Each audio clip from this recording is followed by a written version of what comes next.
제가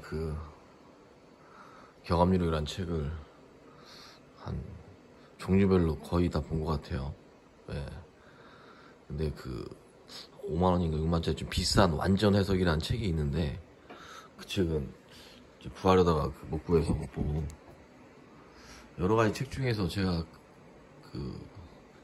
중입자, 선입자, 말입자에 대한 부분, 경합률 해석사 이연봉 선생이 얘기하는 그 부분은 좀 중입자 때가 이제 선입자사, 중입자 막 뭐 이게 있는데, 그 양반이 얘기하는 건 너무 약간 종교적인 면이 강하기는 해요. 근데 그 양반 말이 맞을 수도 있어요, 사실. 뭐 2021년까지 부모님의 조상들의 그거를 뭐 국성에 등록을 하려면 400 몇 자하고 축문을 뭐 외워야 되고 뭐 이런다고 하는데, 뭐 그분 말이 맞을 수도 있죠. 근데 제가 봤을 때는 신유승 선생이 쓴 처음에 나왔던 87년도에 나왔던 뭐 인류 역사의 뭐 민족 뭐 있어요, 경합률로. 이걸 제가 고민을 많이 했어요. 사실 중입자가라는 게 뭘까, 선입자는 뭐, 말입자는 뭐. 근데 제가 쭉 여태까지 제 생각으로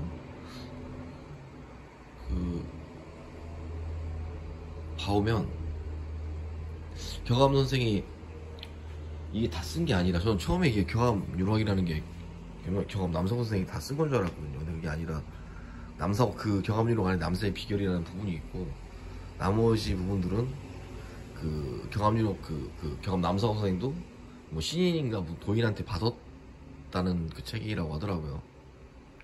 그래서 뭐 본인도 전부 다 해석을 못했다고 하는데, 이게 보면 30년 전쯤에 나온 책이죠. 초판이 87년도에 나온 책이니까. 뭐 민족의 경서, 경합유록. 근데 그 책에서도 이 요한계시라고 하고 약간 일치하는 부분이 좀 많다고 하더라고요. 좀 꽤 일치하는 부분이 있어서,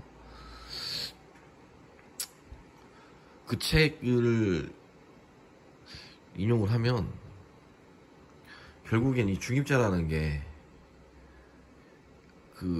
얘기를 하죠. 2016년부터 2021년 사이에 들어가야 된다는 건데,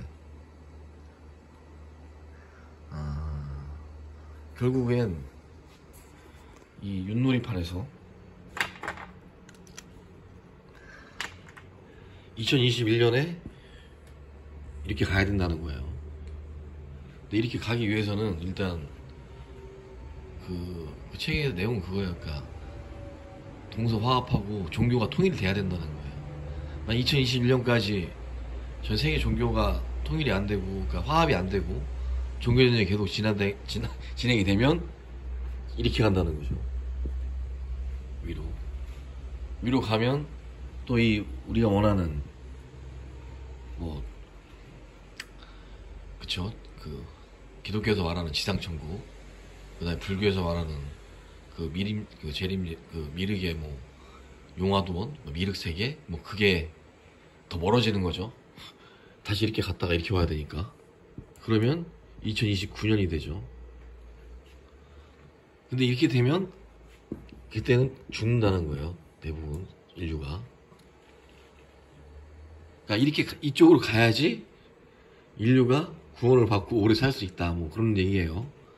그리고 선입자는 망한다는 거는 이렇게 간다는 얘기겠죠. 그래서 이렇게 들어가는 사람은 다시 되돌아온다, 망한다, 너무 일찍 갔다는 얘기죠. 이건 의미가 없고.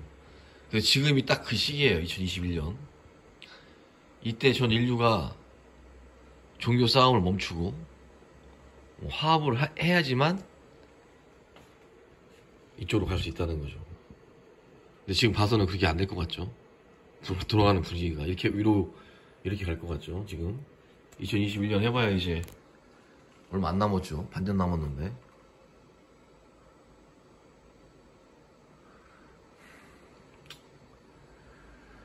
그리고 한반도를 보면,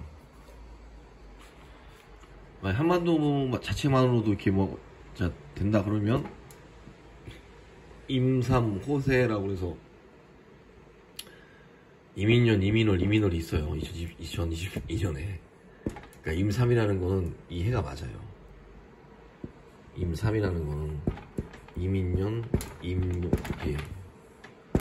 이때는 좀 괜찮다가 좀 좋아지다가 이때가 이제 개묘 대환란이 온다는 거죠. 그리고 이때에 성인이 나와서 한반도가 통일되고, 한반도가 통일되는 건 2025년, 2024년이나 2025년인데 용사 적구 희월야라고 했으니까 2024년에는 적구 병술일이 없어요. 병술일이 없으니까 2025년 을사년에 아마 10월인가 그럴 거예요. 그때 병술일이니까 2025년 10월에 통일이 된다는 얘기죠. 그렇다라고 한다면 이건 이제 한반도 얘기고, 전 세계적으로는 이제 2021년이 지나가면 이때부터는 이제 고난의 행군이 시작되겠죠.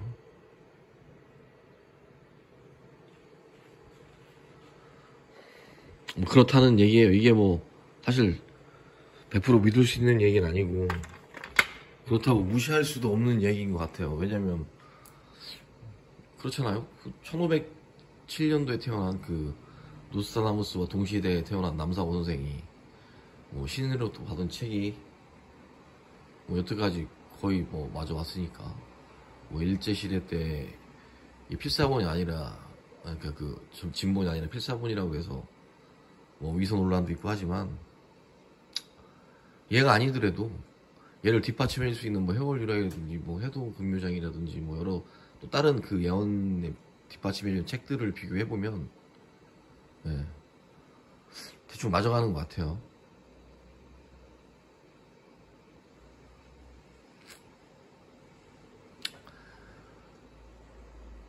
뭐 어떤 식으로든. 근데 이 양반이 3번을 크게 얘기했는데, 그러니까 병자호란, 임진왜란, 병자호란, 마지막 3번째. 근데 가만히 들어보면 다 전쟁이죠.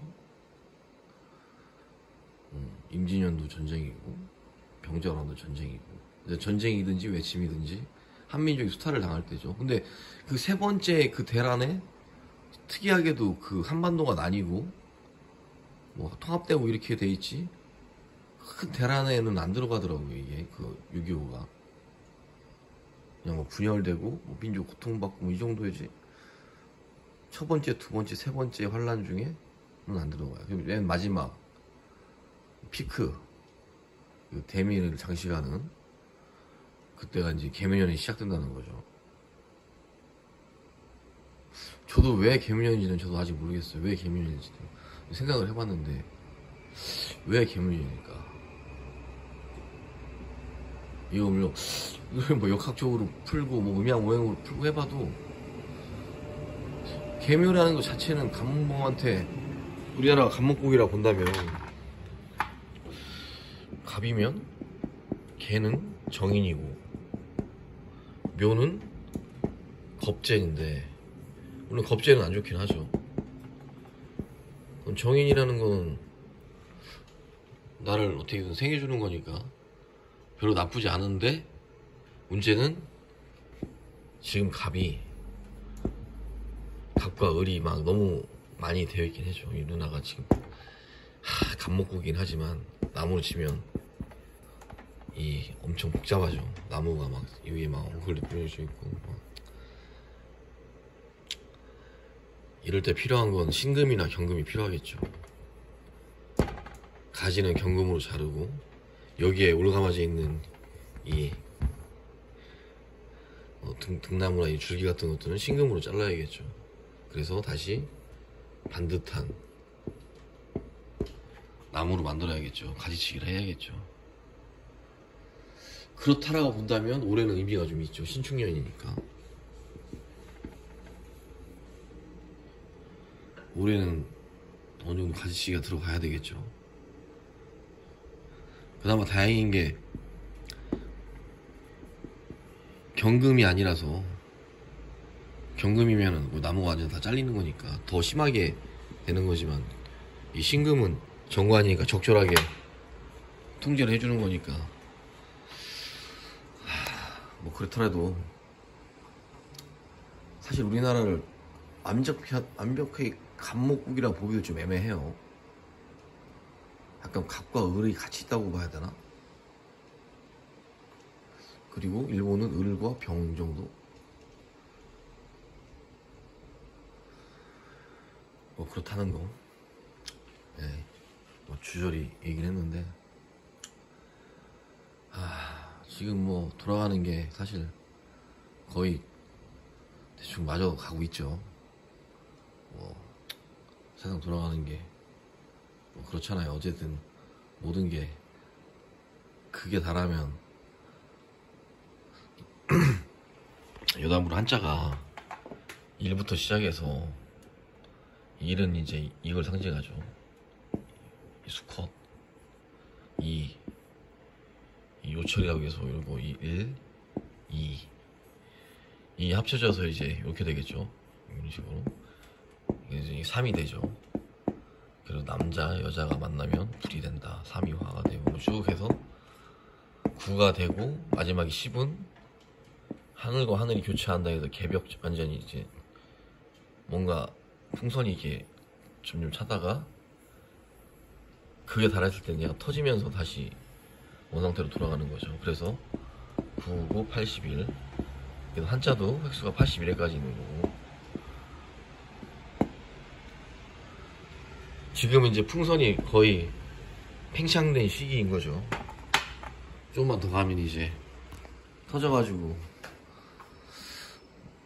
뭐 인도, 고대 인도 그 얘기를 하면 시바의 신이 와야 될 때죠. 이제 창조의 신 비주유부단, 파괴의 신 시바가 와서. 근데 사실 그렇잖아요. 파괴는 창조의 어머니라고. 이 물질, 만능, 이 인간성을 타락한 이 세상이 다시 한번 이 파괴가 이루어진 뒤에 새로운 창조가 뭐 이루어진다, 이런 내용이죠. 예, 뭐 그렇죠. 모든 역사가 그렇잖아요. 사실 전쟁이라는 것도 어떻게 보면 인류가 일부러 전쟁을 일으킨 걸 수도 있어요. 지금 뭐 일본도 마찬가지고, 일본도 사실은 임진왜란 끝나고 나서 임진왜란을 일으킨 이유가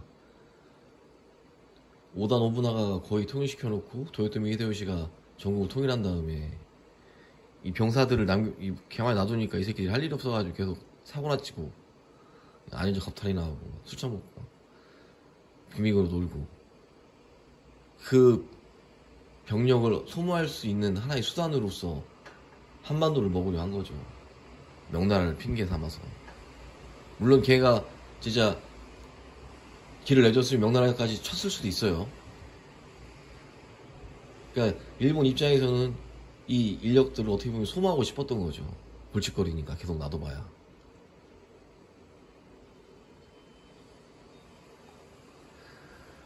어쨌든 이렇다는 거고. 그리고 여기서 이 책에서 말하는 가장 큰 삶의 원칙은 피난처를 찾지 말고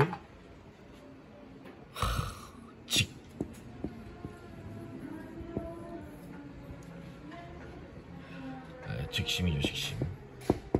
정직한 마음과 정직한 마음, 굳은 의지.